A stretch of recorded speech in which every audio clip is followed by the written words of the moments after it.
Afternoon from Two Happy Children Farm, November 3rd. It's about 80 degrees today. We haven't had a freeze yet, but we've had a couple nights at 35 degrees. I'm out in the soybean field, and as you know, this is a double crop soybean field.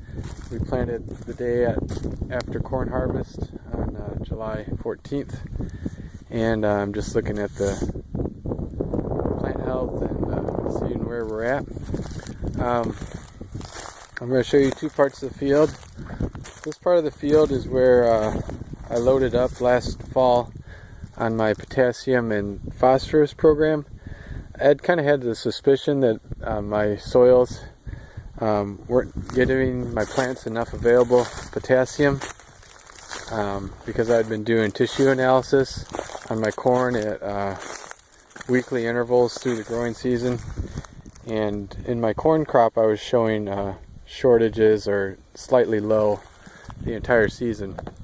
So in this part of the field, I'm noticing a later maturity on the beans, and this was the part of the field where I applied an extra 90 pounds of actual potassium. So it's just about 25 acre area, and it's still uniformly pretty much looks like this. Leaves out everywhere.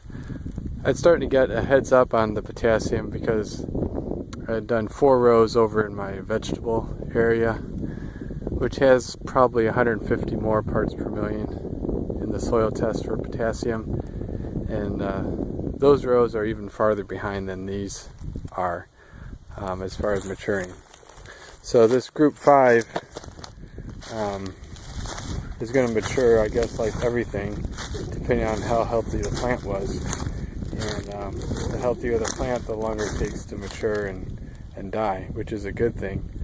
So we'll run the yield monitor and see if there's a yield difference here, and I bet there will be. So let's go over to the other area of the field where we shut off the extra potassium and see what we got over there.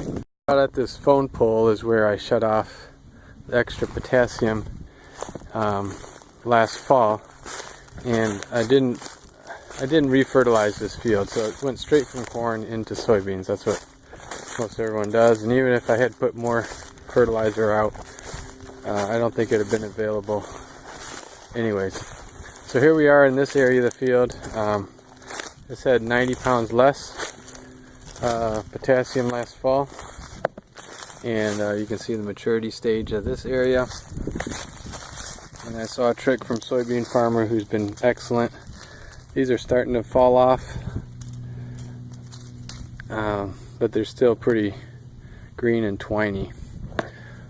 So this area is farther along in maturity.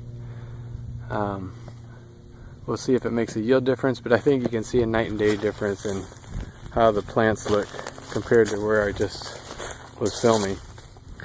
And then this goes on for the rest of the field. So last fall I had taken the step of trying to a little bit more potassium on one area of the field, and I didn't want to break the bank, and I wanted to get some data before I went ahead and did it to the rest of the farm. And I think the data is showing me that that was a good thing to do. The area with the higher potassium was 160 to 170 bushel corn, and then this area I'm standing in is 140, 130 bushel corn. So that little bit of investment, I think it was an extra $30 an acre, paid for itself in the first year just in the corn yield. So it was well worth 30 extra bushels for about $40. And to get a return on the first year is pretty excellent for a farmer. And we know it's going to keep returning because it doesn't release all at the same time in the first year. So that's an update. Our crop, I think I would be targeting harvest maybe November 20th. We got a good week of warm weather ahead of us, and then maybe a cold front at the end of next week. But still, it's some beautiful sunny days right now, and these guys should be wrapping up I look at the pods.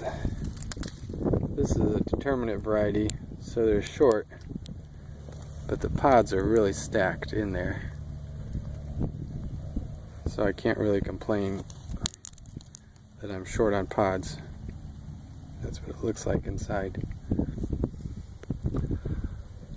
So we'll keep following this. If something happens, I'll let you know. Thank you.